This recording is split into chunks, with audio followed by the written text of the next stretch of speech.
Hey guys, wanted to talk to you about HOA violations today. The guest had a great question about HOA violations and do they have to be done? The answer is absolutely yes. If you look at paragraph 20 in your contract, it's under title and liens and stuff covered in the title section of the contract. In order to pass clear title or lien-free ownership to the next buyer, HOA violations are included. If there's no lien on the house yet, the HOA management company could put a lien on the property through violations.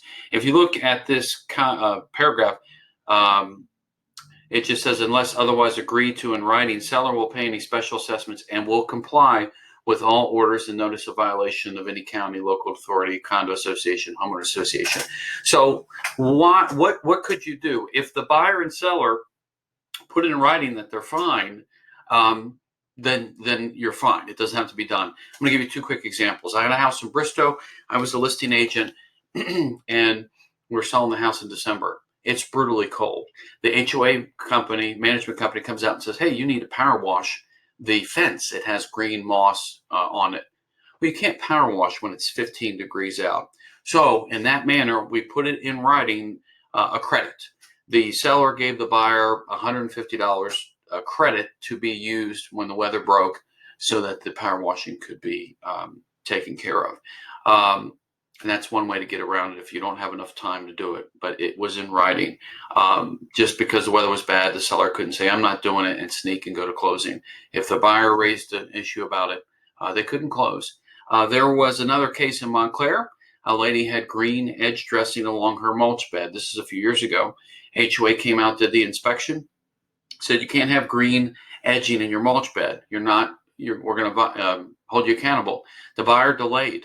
The seller got so upset she put 200 pink flamingos throughout her yard and sprayed on the side of her garage. How's it look now? She was so angry with the HOA. Well, the buyer didn't want to take on that issue that was still outstanding.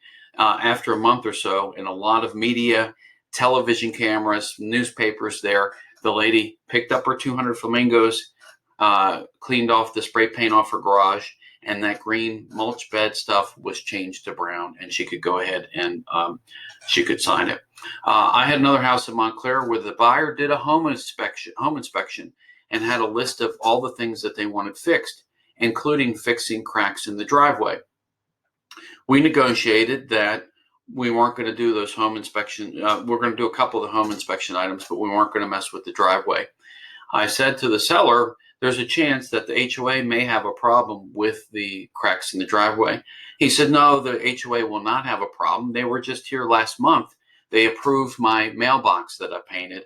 They didn't say anything about the driveway. Guess what happened?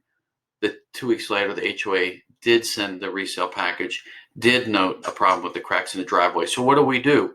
Through the home inspection negotiation, we said we weren't going to deal with them, but now it's come up later as a HOA violation. I spoke to counsel, and it would have impacted the title or a lien potentially.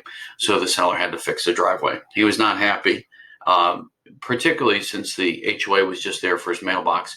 There's a lot of inconsistencies. So what you need to do, whether you're one side or the other in the transaction, when the resale package comes, look immediately to see if there are any violations. I usually cut and paste or take that one page, send it to the other agent going, "Hey, look, there's some violations. Just want to make you aware of it," as a professional courtesy with the other agent. If you're the listing agent, make sure you get a copy of the resale package with your seller and let them know that that's not a negotiation with the buyer. That's a negotiation or the relationship with the HOA. They have to fix it, regardless if they're trying to sell the house as is. Any questions, let me know. This is a touchy situation. A lot of sellers get very angry with the HOA. So when you first sit down with them to do a listing appointment, talk about all the processes besides the offer, home inspections, appraisals, termite inspections. Talk about the resale package that will come by. And typically the HOA management company, when they get the order for the HOA docs, will do an exterior drive-by. Any questions, let me know. Thanks.